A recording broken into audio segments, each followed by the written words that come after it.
Welcome back to the Ed Morrissey Show podcast. Today's Tuesday, October 4th, 2022. Lots going on in the world. We're going to have our conversation, our weekly conversation with Andrew Malcolm, the Prince of Twitter, the Regent of RedState.com. He's got his new columns up over at Red State. We're going to talk about that. We're going to talk about media stories such as Donald Trump's lawsuit against CNN for defamation. We'll talk a little bit about the implications of that. We'll talk about media narratives and all sorts of different implications of that, as well as the White House tries to worm its way out of taking credit for gas prices, which it's been doing for the last 3 months. The Washington Post today now reports that the Biden administration is going to argue that the presidents don't control gas prices because gas prices are going to be going up, and they're going to be going up an awful lot. Why? Because oil prices are going to be going up. Janet Yellen warned about this several weeks back, that this was going to be the case.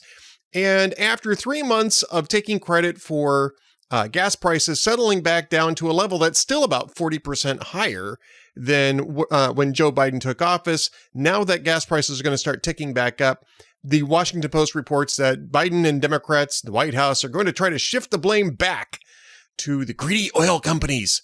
The greedy oil companies, who apparently weren't greedy over the summer, but are greedy now. The greedy gas station owners that were apparently not greedy over the summer, but are greedy now, were greedy before. This is all nonsense. This is it's simply the market economics of a completely incompetent energy policy, completely irresponsible energy policy, one that fantasizes that wind and solar are going to be reliable, consistent providers that will meet the energy needs of this country in 5 to 10 years, when it isn't even close to meeting energy needs now. It's a very small part of our energy picture, and it's not getting any bigger. Why? Because it's not terribly scalable. And there's all sorts of other issues with wind and solar that go into this. I mean, first off, the copper needed for this is enormous. And this is something that's finally starting to break through in terms of environmental concerns, is that you're going to have to do a ton of copper mining in order to build the necessary generation for wind and solar. Again, it's not scalable. You have to just keep building more. Whereas natural gas, fossil fuel, and especially nuclear energy is scalable in place. You can just simply build more equipment on a single site and generate that power. This, in those terms, wind and solar are very, very inefficient. Because you just need to keep adding more solar panels. Requires a lot more copper to do that. Requires a lot of rare earth elements that we don't mine here in the United States. We'll be more reliant on China for that. I mean, it's an absurd energy policy that we're pursuing, and we're doing it on the basis that Joe Biden wants us to be rid of fossil fuels in 5 to 10 years, which is ridiculous. There is no realistic plan for that. There's no scientific possibility that it will happen. And yet the Biden administration, instead of actually employing a reasonable all-in energy policy, which includes wind and solar, but also fossil fuels, and just, working on making them cleaner and more efficient to extract, they're just trying to exclude them altogether, which means that there's no investment in innovation in those areas, which means that we're not actually making any progress at all, environmentally speaking, and we're losing ground economically speaking. So the White House is going to try to shift blame for that, because these price spikes apparently are going to happen before the midterms, which is kind of what we predicted too. We're heading into winter where heating oil is going to be much more necessary. They're going to have to process more heating oil out of the oil that we are extracting and refining. And that is going to mean smaller resources for other oil products, including gas for cars, electricity for homes, and we're going to be running close to the bone, I think, in terms of refinery capacity for years and years to come. So until you fix those problems, this is what you get. And Joe Biden isn't interested in fixing those problems. He's interested in actually making them worse in order to score points with his Green New Deal pals. So that's one big thing that came up today. Another is what's going on in Ukraine. The Russians are presently annexing parts of the Ukraine that they're running away from. And I mean, the absurdity of this, I think, is starting to not be lost on the Russian people. Newsweek has evidence, by the way, that Vladimir Putin's speech on Friday and the speeches of people who were there with him were not as wildly received as first thought. There's some evidence, Newsweek had this earlier, there's some evidence, and I'm not sure, how solid this is, but there's video, there's independent video taken of that rally where you don't hear any of those wild cheers. In fact, it sounds like most of it fell pretty flat with the crowd, who clearly in the video doesn't seem to be terribly engaged. Now, whether that's representative or not, whether or not it just captured a different part of the crowd at that particular time, hard to say. But what is clear is that Putin's mobilization has basically mobilized Russian men to run out of Russia. They're crossing every border but the Ukraine one at the moment. And there's a good reason for that, because it looks like the border crossings in Ukraine are going to be clogged the other direction. There are sudden acceleration and advances in the Kherson theater. It looks like the Russian forces are getting pushed out and away from a very strategic town. They haven't lost it yet, but you can see in ISW's maps that Ukraine has made advances all along that line.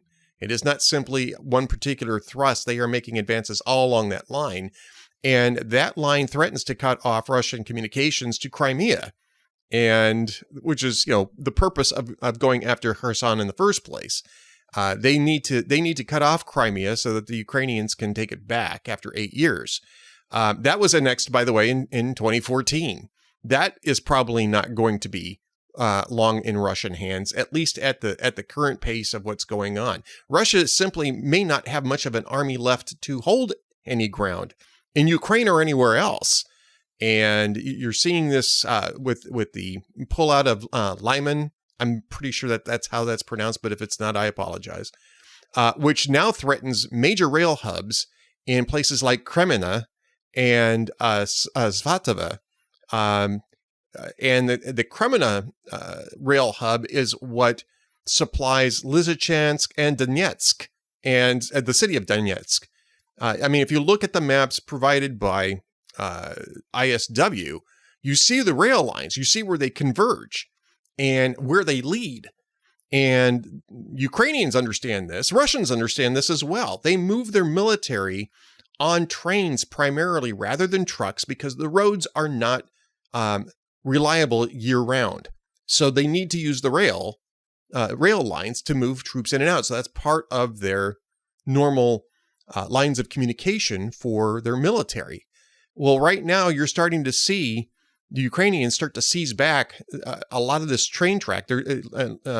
Lyman, they did it in Lyman. They did it in Kharkiv, and you saw how far back the Russians had to fall back when they started seizing rail lines out there. Well, they're starting to do the same thing in Luhansk Oblast and Donetsk Oblast, and that is a death knell for any Russian troops that haven't pulled out, because at that point they'll be cut off. They won't be able to be relieved, and the Ukrainians will eventually surround them into pockets and either annihilate them or force them to surrender. And right now it's looking more like annihilation, although the Ukrainians are insisting that they will accept surrenders. In fact, they're encouraging it.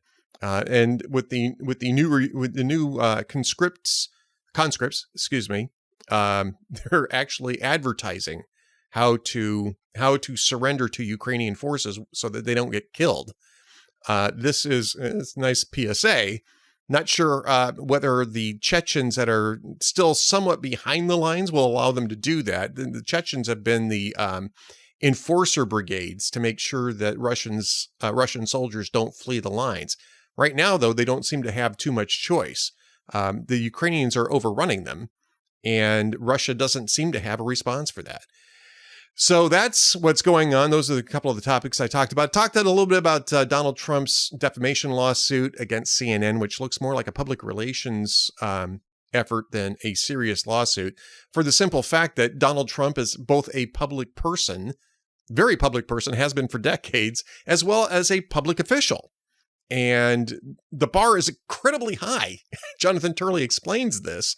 And so this looks like sort of a distraction campaign, and maybe a way to generate some fundraising. But it comes at kind of a bad time for Republicans. And I talk a little bit about that in my post. You may disagree, and that's fine. If you're a VIP member, by the way, you can disagree in the comment sections and join the discussion there. Other great stuff coming up today, though, man. It's not just me. Jazz Shaw's got some great stuff up there. North Korea sent a missile through Japan's airspace. He's looking at that. He's also looking at the gaming out the destruction of the Nord Stream pipelines, or damaging the Nord Stream pipelines. Good post up on that. He also handled some of the headlines today, so thanks very much for that. David Strum's got some great stuff up. He's got a new post up as I'm speaking, Doctors Against Dissent, Trans Edition. So, check all this stuff out. We've got some great VIP content coming up. David's got a VIP post coming up. Tom Jackson should be giving us a VIP post today too, as well. VIP column from Tampa, Florida, where he survived the Hurricane Ian. Wrote about that last week, and I think we're going to get some more perspective from Tom on that. I haven't seen what his column today is going to be, but I'm sure it's going to be a blockbuster. And the Amiable Skeptic show was back up yesterday. I'll probably pop it up sometime today as well. And so be sure to check out our latest episode. Adam Baldwin and I, we talk about fatherhood, the efforts to destroy fatherhood as an effort to destroy the family, as an effort to completely restructure society so that elite control is a lot more possible, and why the family unit needs to be preserved and incentivized in culture, especially in Western culture that wants to retain its heritage. So be sure to look out for all of that. Coming up next, though, my chat with Andrew Malcolm, the Prince of Twitter, the Regent of RedState.com. Don't go anywhere. Stick around for my SRN commentary this week. You'll enjoy this, and also how to subscribe to VIP and VIP Gold membership. Thanks for watching The Ed Morrissey Show.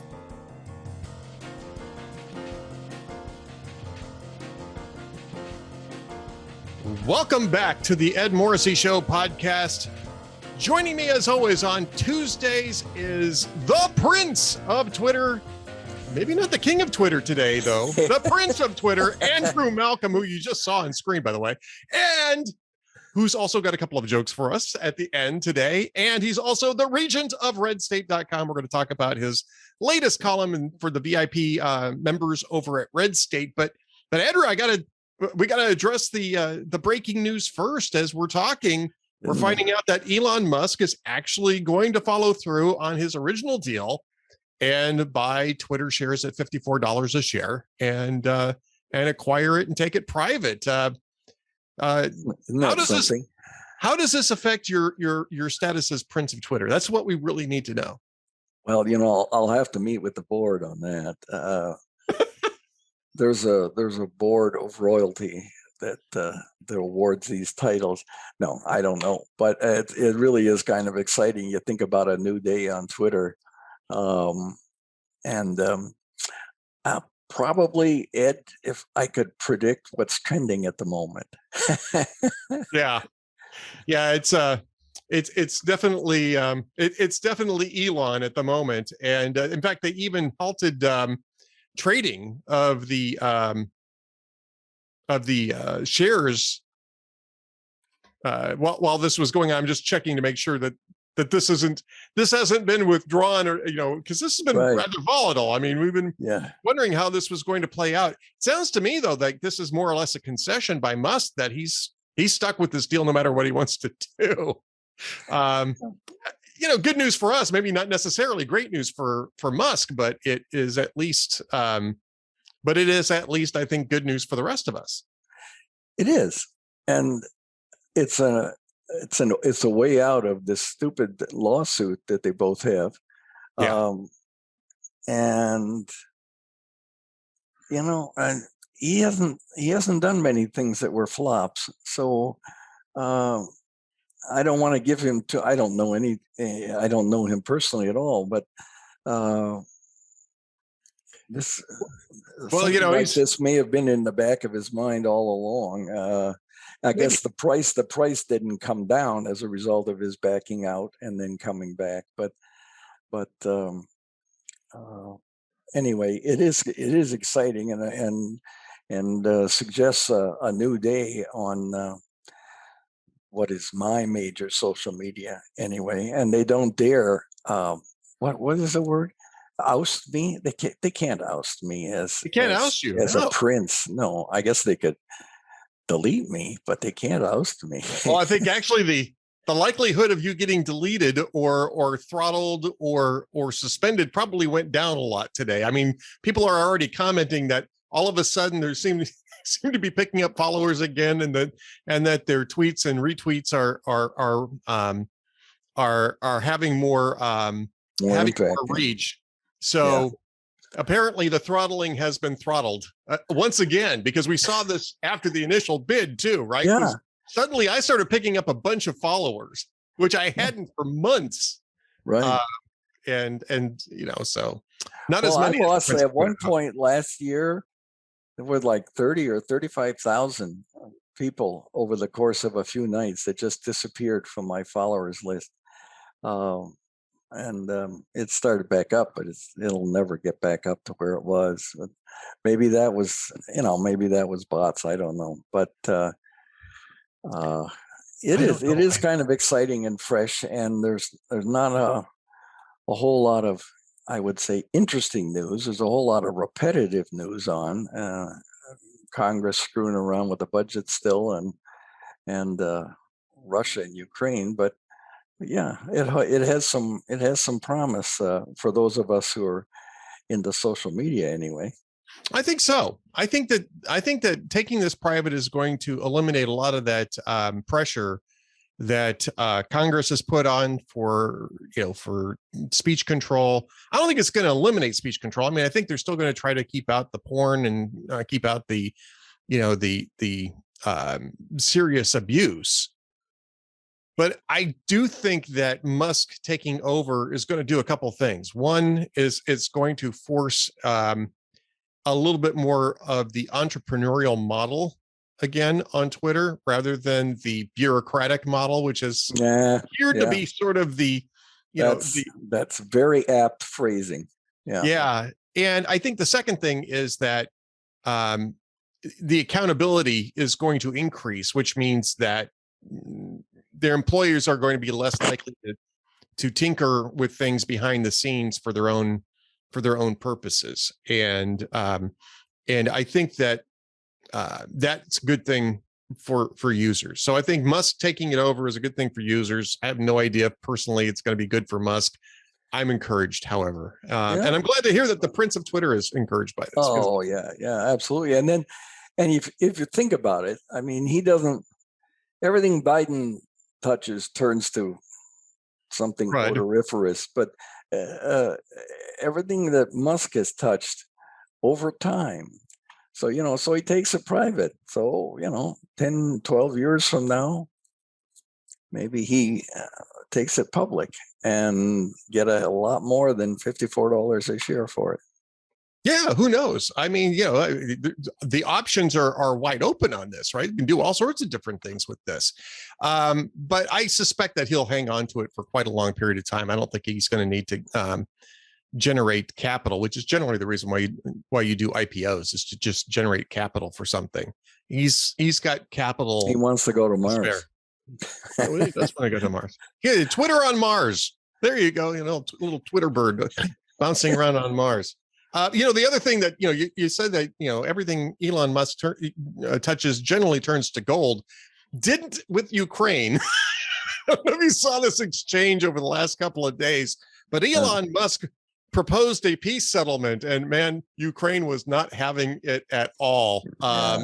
He wanted Ukraine to trade land for peace, and Ukraine was like, no. They're feeling pretty good now, and actually, if you're in the Ukraine cheering section, like I am, Me too. And so he could, to my mind, stay out of the politics. part of it. But didn't he open up what is his satellites? He opened his satellites up to them.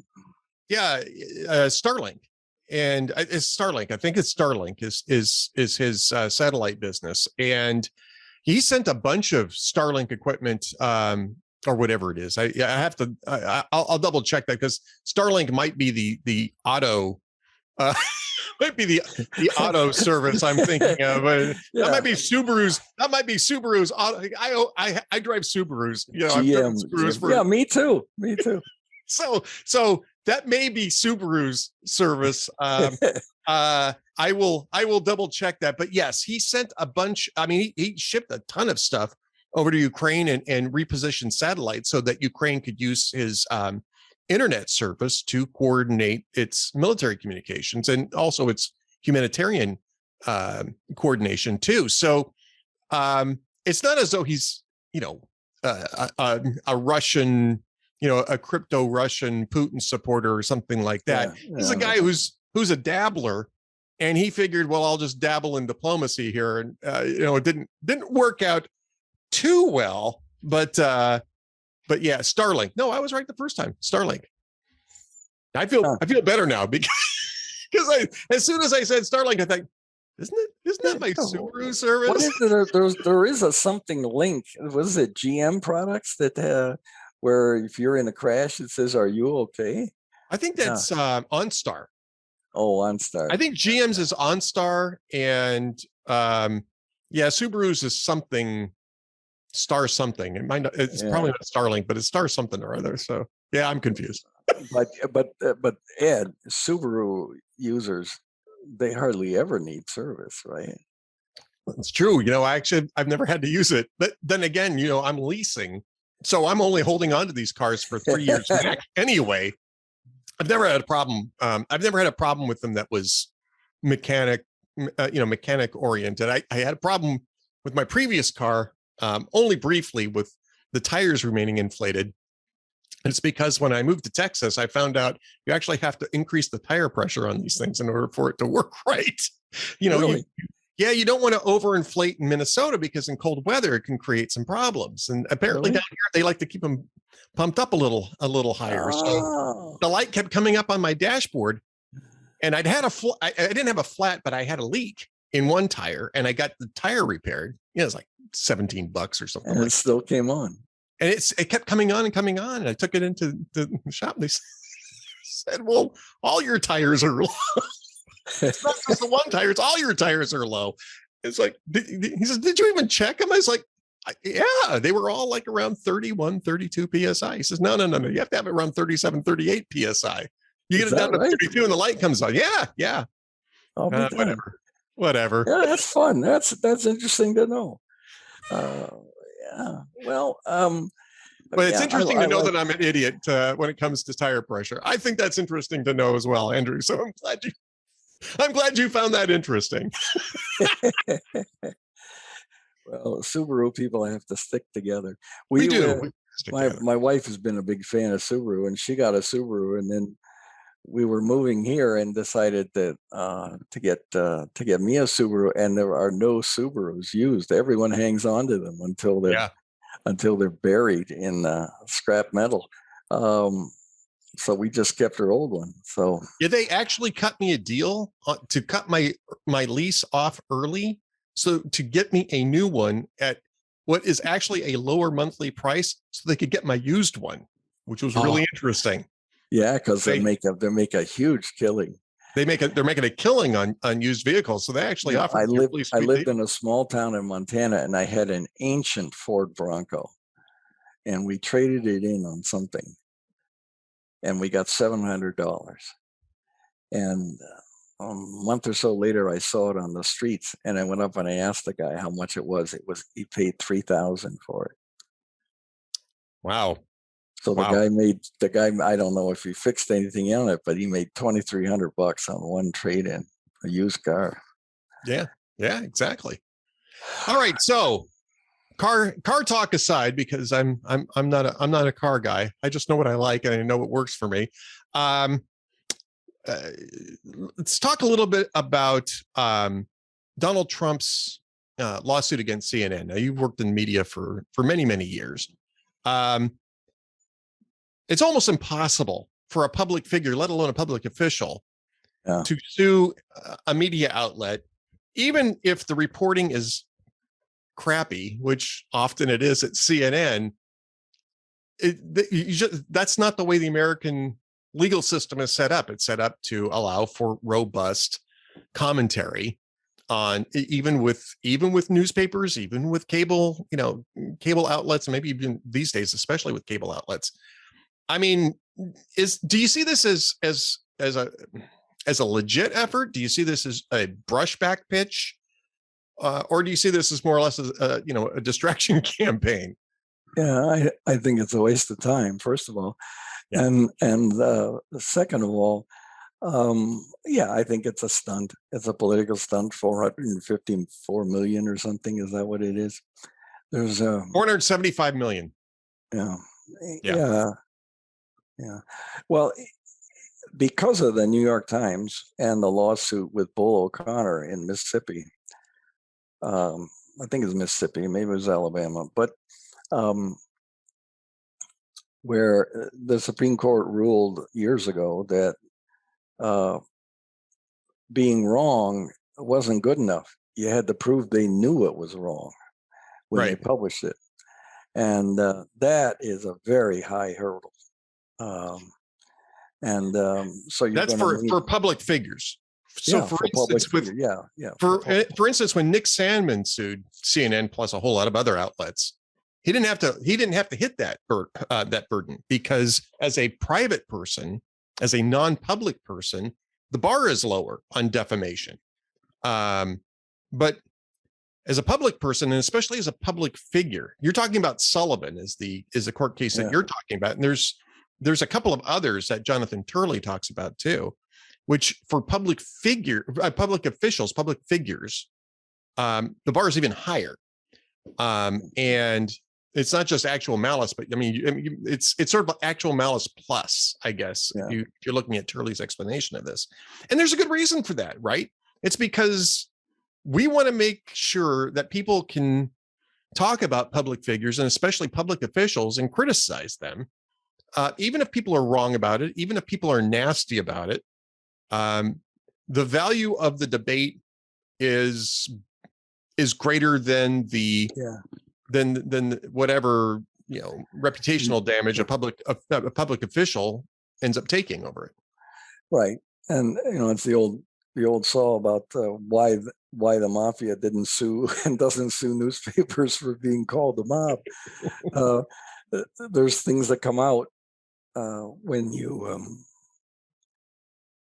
that you'd rather not come out if you're somebody suing like that. So I have to think that it's a stunt to keep Trump in the news, but to also feed his fans that once again he was maligned and screwed, and so are they. And it's us and them. It's amazing. This is not on the lawsuit, but I'm on a lot of fundraising lists. Holy smokes, Ed. I probably get 25 or 30 from Trump every day. Yeah.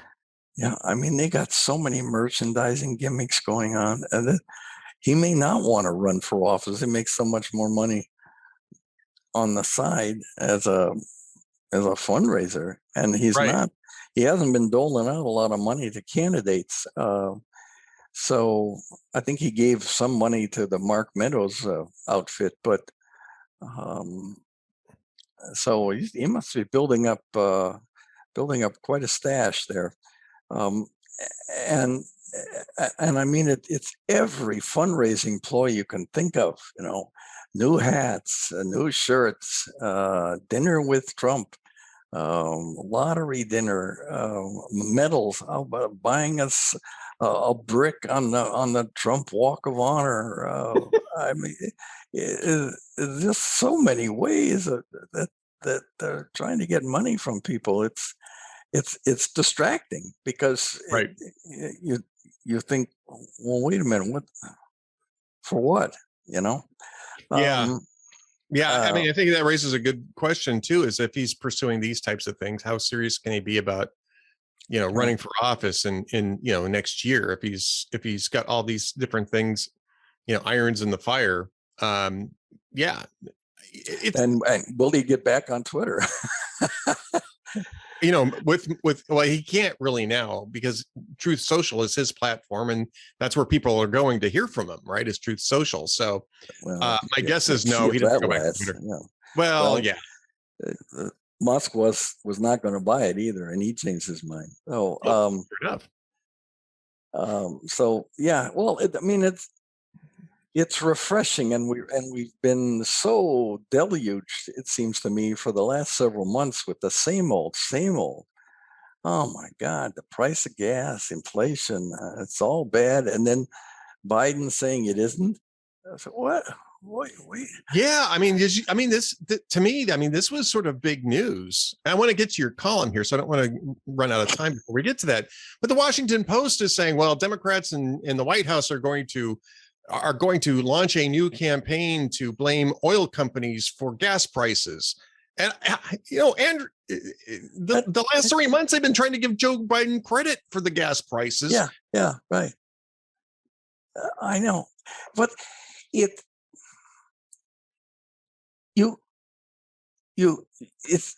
one of two things. Either they are so stupid that they don't remember what they've been saying for 3 months, which that's scary to think about. Or it's just Joseph Goebbels' big lie. If you tell it enough, people will believe it. And it just, the Putin gas hike, that didn't work. Yeah. This is the thing, and nobody does anything about this guy is incompetent. Right. You see him over the weekend, and he's wandering off the stage again, and Where's Jill Jackie? having where's Jackie? Oh, where's Jackie? Where's Jackie? Yeah, she's 6 feet under Joe, and has been for a while. Yeah, remember the meme about Star Trek with the doctor looking up from the floor saying, "He's dead, Jim." No, I didn't see that. I didn't see that. There's a meme. This is where they put together all the times that the doctor says, "He's dead, Jim. He's dead, Jim. He's dead, Jim." She's dead, Joe. She's dead, Joe. Yeah, that's bad. But I mean, the whole, all of a sudden, Joe Biden's no longer in control of the gas prices thing. I mean, this is really. And the media is going to follow through on this. I mean, the media is going to make it all about gas station owners and Vladimir Putin and the corporations, man. Yeah, the man. It's the man. It's the man. All right, those Republicans just want to take all your money. Well, we got to get to your VIP column over at Red State. We got to talk a little bit about this because there was an anniversary this week. I was actually not really aware of this. And it wasn't just my 19th blogiversary, by the way, which was actually on Sunday. My 19th anniversary of being a blogger was on 19th. Sunday. Let's see, what is mine? 14. I'm 14. I'm way behind you. Captain's quarters. Only in that measure. Way behind me, only in that measure. But I mean, there's a bigger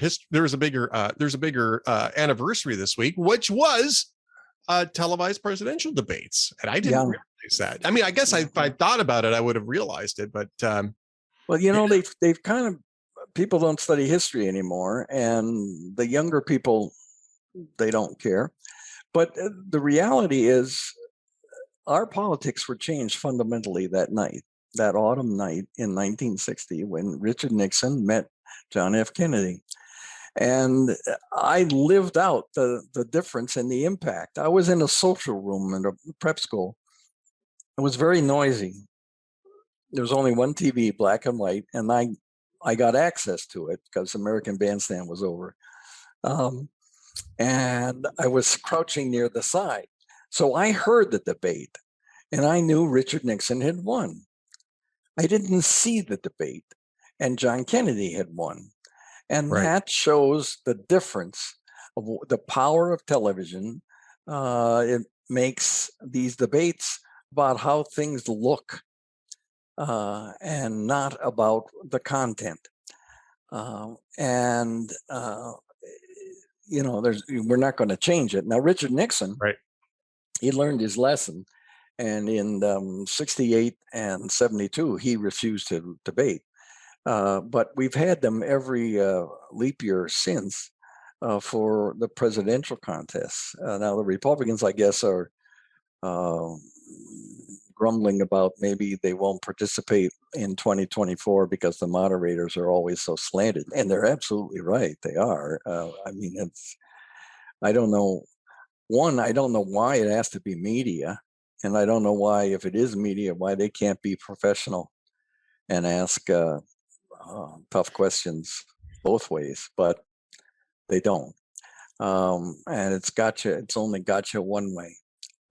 So, but it changed the politics to appearances.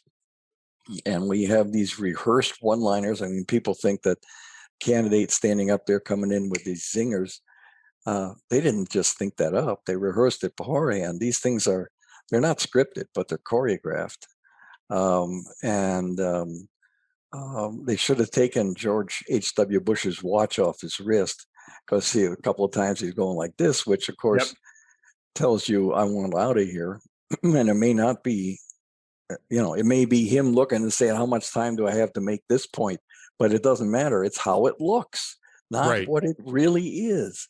And if you read the transcripts of debates or listen to them even, they have very little to do with being president.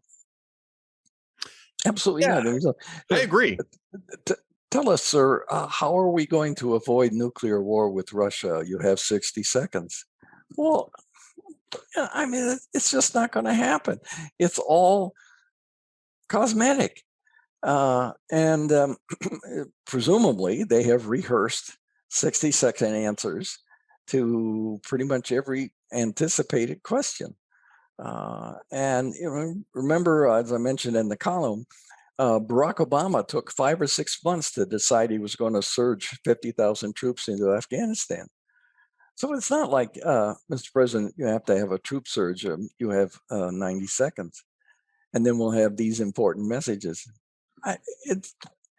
The debates, they're showbiz, I mean, it's a form of reality TV, which is, I guess, good TV, but it bears no resemblance to what's really important about being a president. Yeah, and I've talked about that a lot. I mean, I've written about that a lot, about how this is game show, especially in the primaries where you've got game show, 8 or 10 different candidates up on the stage. In the general election, when there's only 2 people up there, or occasionally it's been 3, right? When Perot ran, for instance, 3 people on stage. You can make that work. I still don't think that it's terribly substantive. I think it's mostly zingers and one-liners, and very little of substance actually comes out of this. Glib is high value. Glib, yeah. But at least it's possible in that format. But when you have 8, 10, 12 different people on stage, it's ridiculous. There's no possible way you're going to get to anything of substance with that many people on stage, who you've got to make sure that you spread the time around in a 2-hour format. I mean, if you have 10 people on stage and you've got 120 minutes, and then you have to take out the commercials. I mean, plus you've got the moderators who are going to gas on forever in their questions. Gas on. Yeah. I mean, each of those people probably has like 6 minutes in 2 hours to talk about all of the different issues that are going to come up. You just get a feel for them, which I agree is important. And are they likable? For instance, I didn't know anything about Tulsi Gabbard, but watching her in the debates, I kind of liked her. She was fresh. And what was the other? Marianne Williamson. She had Marianne some Williamson, yeah. interesting things to say. Andrew Yang made it. I once, it was a Republican primary debate in Iowa, and I was backstage with George W. Bush, and Alan Keyes was there. Remember Alan Keyes? Oh yeah. Oh yeah. Alan Keyes. I Keyes. remember Alan Keyes very well.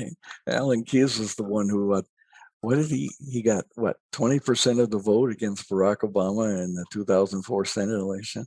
Yeah. Something like well, yeah, I mean, that's Illinois, B, last minute guy, because what was his because name? Of Fitzsimmons or whatever his name is. No, his name was Ryan.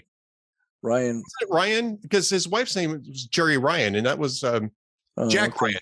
His name was Jack Ryan. It came out that he had. He's out of a Ludlum novel. Jack it came Ryan. Out of the divorce. Somebody in the team Obama was able to crack the file. Imagine that. Yeah. A judge somehow allowed documents to be leaked. Yeah. Anyway, I was backstage in, was it 1999, 2000, and I asked Alan Keyes, do you think that you have a chance here in Iowa? And he said, no, of course not. And I said, why are you doing this? And he said, are you kidding? This will jack up my speaking fees for 2 years. Yeah. So, maybe I should run for president. I don't have speaking fees, by the way. I was in New Hampshire. Remember Gary Bauer? Remember him? Oh yeah. Well, Family Council also, right? Or I don't know if he was Family Council, but it was one of those outfits on, Well, they have these stages. Conservatives. And it wasn't a debate, but it was a media appearance, a forum, and he got all excited and was moving around, and there's no wall behind them; it's just a curtain, and he fell off the stage. Remember, he fell off the stage. It was like a 6 or 8 foot drop. It was a big bang, and I was standing right there. He fell down right in front of me. Yeah. Family Research Council. Gary Bauer was president of Family Research Council. He was also a official in the Reagan administration. I worked in. He was Undersecretary of Education in Reagan's administration. So yeah. Well, one of the things I learned seeing these folks behind the scenes at debates and elsewhere was, I came to have a real sympathy. I don't necessarily like them all, but real sympathy. These are people who are basically offering themselves. Now, yes, I know. Yeah, I know there's ego and there's finances and all this stuff is involved, but it takes something of yourself to go in front of people and say, I'd like to work for you and can I have your vote? And I agree. And that's one of the things in campaigning that you actually physically have to do. Yep. I'm here because I want you. You have to say that. It's not just I'm here because I'm a good guy and I patted your kid on the head. That's right. So I came away with a real sympathy for people, even if you don't like them, for offering themselves. Now I know, Bernie gets an extra house every time he runs, but it takes something, to offer yourselves, and we make fun of them, which of course perfectly free to do. But if there wasn't a field, we wouldn't have any choice. That's true. Yep. All right. To compare them. That doesn't mean that they should get $475 million from CNN, though. So to loop it back around to one of our other discussions. But we've already gone over that. What we need now are the jokes of the week, because it's going to be a long week ahead, and we're going to need some jokes to get us through. Andrew. Well, these are all replays, Ed. Let's see. Conan O'Brien, he says, here's some depressing news over Hallmark's new line of recession-themed greeting cards. Sorry you lost your job. They're printed in China. And the Saturday Night Live's new grandmother, Hillary Clinton, said she couldn't be happier about daughter Chelsea's new baby. unless the baby was a Latina in a swing state. And finally, I love this one because this is so true about TV interview shows. Conan O'Brien said, Larry King was interviewing Iran's Ahmadinejad, who said that his nuclear program is for peaceful use only. And Larry said, okay. And who's your favorite Jonas brother? This is a true story. Catherine Crosby, I guess she's passed now, but Bing Crosby's widow, right, in San Francisco, she had her own morning talk show, like the Today Show, and she would have guests on. And she didn't know anything about interviewing, but the staff gave her a list of questions. She was focused on changing the bouquet of flowers every 15 minutes on the table in front. But she asked one of the astronauts, this is a true story. She asked one of the astronauts, what is it really like? She's looking at her notes. What is it really like to go into space? And he said, well, Catherine, it's really an amazing experience. You're sitting there atop the rocket that weighs millions of pounds, the result of the work of hundreds of thousands of Americans.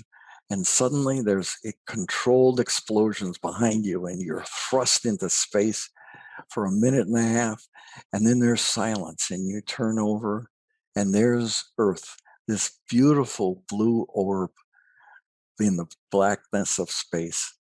It's very humbling experience. And she looked at her notes and she said, and does your wife work outside the home? Jeez.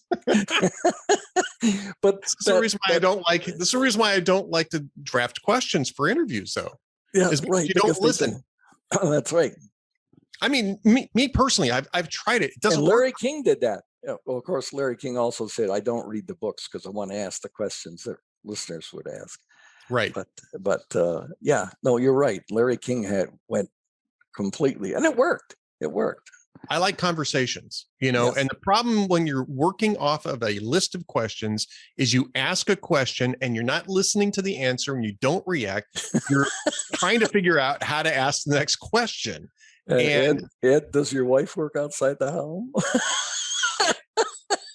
Oh, let me tell you something. She works enough inside the home to I know. for two different people. So, and that's her choice, by the way. But no. Good follow-up question, though, Andrew. All right.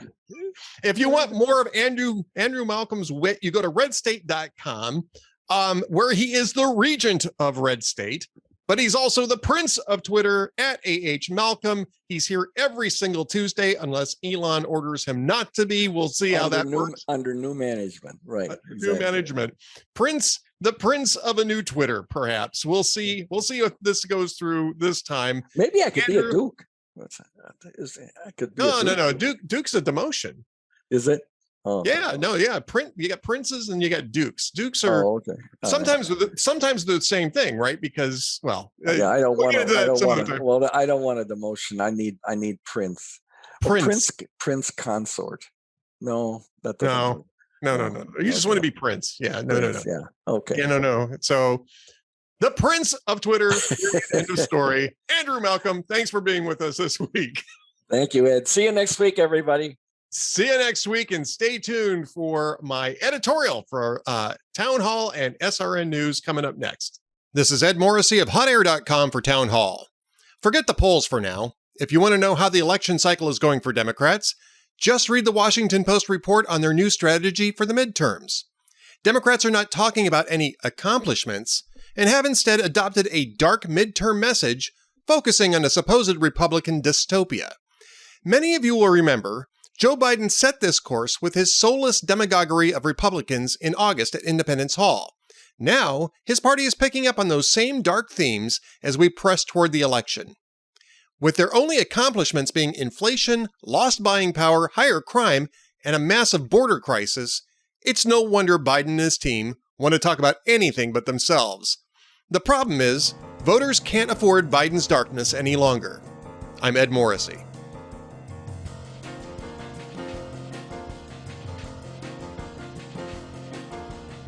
Thank you for watching or listening to the Ed Morrissey Show podcast. You can subscribe to us on YouTube, Spotify, Apple Podcasts, and through the Town Hall Media Player, or you can just come to hotair.com and watch my podcast for free. However, I'd also love to have you join us as members of our VIP and VIP Gold programs.